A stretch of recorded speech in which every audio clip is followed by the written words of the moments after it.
Whatever it was, it sounded like our moms, but it wasn't. When I was 9, we lived in a remote, forested military area. Can't disclose too much for privacy, but yeah. Let's just say spotting elephants, deer, and the occasional predator was a normal part of life there. One night, there was a formal event that our parents had to attend, and kids weren't allowed.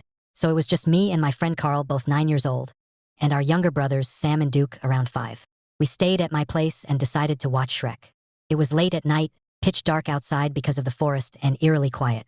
Suddenly, the lights went out for a few minutes, then came back on. We were standing near the window when I heard Carl's mom calling out my nickname from outside. We lived on the second floor. It was a strange, raspy voice. Not normal, and what made it creepier was that barely anyone knew that nickname. It wasn't something the neighbors would know. Cindy? Cindy? I asked Carl if he heard it too.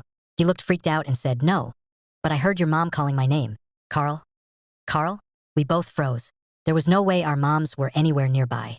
They were at the party miles away, and we were alone in the house. The younger kids, Sam and Duke, said they heard the voices too.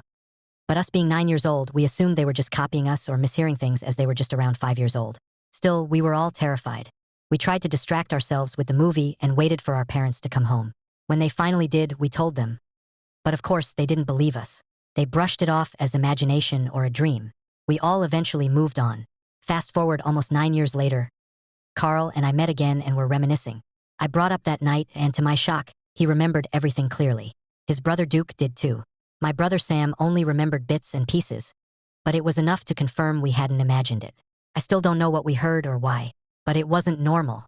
It wasn't just a prank or a dream. We heard each other's moms calling us in eerie voices when they were nowhere near us. To this day, I can't explain it.